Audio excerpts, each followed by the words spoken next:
नमस्कार। जैसा कि आप सभी बच्चे जानते हैं, हम काल वाला जो टॉपिक है वो कंप्लीट कर रहे हैं। इसके पहले हमने भूतकाल देखा था, आज हम वर्तमान काल देखेंगे और इसके बाद में आता है भविष्यकाल। तीनों काल की सामान्य जानकारी इस वीडियो के माध्यम से आपको मैं बताने वाला हूं। आप सभी बच्चे याद रखिएगा, वर्तमान काल किसे कहते हैं तो इसमें आपको क्रिया के जिस रूप से पता चलता है कि क्रिया का व्यापार वर्तमान समय में जारी है उसे वर्तमान काल कहते हैं। कहने की सीधी सी बात यह है कि अगर अभी कोई सा कार्य चल रहा है, ठीक है, तो वहाँ पर जो काल होता है वो वर्तमान काल होता है।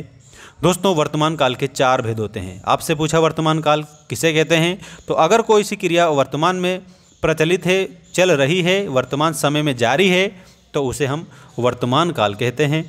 दोस्तों, वर्तमान काल के 4 भेद होते हैं। आपसे पूछा वर्तमान काल के कितने भेद, तो आपको 4 भेद बताना है और 4 ही भेद की परिभाषा उदाहरण सहित आप सीखेंगे, 4 ही भेद की पहचान देखेंगे। सबसे पहला है सामान्य वर्तमान। इससे पता चलता है कि काम का आरंभ बोलने या लिखने के समय हुआ है। जैसे मैं रोज़ पढ़ता हूँ, मालती रोती है। कहने का सीधा सा अर्थ यहाँ पर है कि अगर मान लो काम का जो प्रारंभ है वो बोलते समय या लिखने के समय हुआ है और वर्तमान में चल ही रहा है, तो वो सामान्य वर्तमान काल कहलाता है। जैसे मैं रोज़ पढ़ता हूँ, आप रोज़ पढ़ते हो, ठीक है, मालती रोती है। इसके बाद में तात्कालिक वर्तमान, ठीक है। इसके बाद जो दूसरा काल है दोस्तों वो रहेगा तात्कालिक वर्तमान। मतलब कि इससे पता चलता है कि काम वर्तमान समय में हो रहा है, मतलब कि पूरा नहीं हुआ है लेकिन चालू हो चुका है।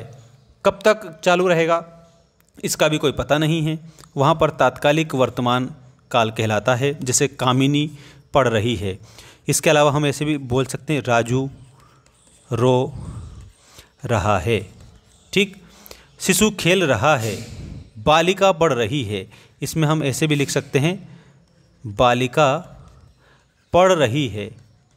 इसका सीधा सा अर्थ यहाँ पर यह है कि तात्कालिक वर्तमान जो काल है दोस्तों, उसमें काम जो है वर्तमान समय में हो रहा है अभी, लेकिन पूर्ण नहीं हुआ है, चालू है, रनिंग में है, इसलिए हम इसे तात्कालिक वर्तमान काल कहेंगे। इसके बाद में संदिग्ध वर्तमान काल। संदिग्ध है मतलब संदेह होता है। संदिग्ध का मतलब ही संदेह होता है, याद रखना, शंका होती है उसमें, ठीक है। संदेह की भावना इसमें छिपी होती है। अब मैं आपको यहाँ पर बता रहा हूँ, उसको समझना आप सभी। इससे वर्तमान समय में कार्य के होने में संदेह होता है, ठीक है, याद रखिएगा। छात्र अभी पढ़ रहे होंगे, पता नहीं है कि पढ़ भी रहे हैं कि नहीं पढ़ रहे हैं, लेकिन रहा है, रही है, रहे हैं, ये हमारे वर्तमान जो काल है इसकी पहचान है। तो यहाँ पर आप लोगों को याद रखना है कि संदिग्ध वर्तमान जो काल है दोस्तों हमारा, इसमें हमें संदेह रहता है। मोहन आता होगा, अब पता नहीं आ भी रहा है कि नहीं आ रहा है, चालू है कि नहीं है वहाँ से अपने घर से, ऐसा। इसके बाद में संभाव्य वर्तमान। इसमें संभावना रहती है कि ऐसा हो सकता है, ठीक है, संभावना रहती है। क्या रहती है दोस्तों, इसमें संभावना रहती है। कैसे रहती है संभावना, समझिएगा।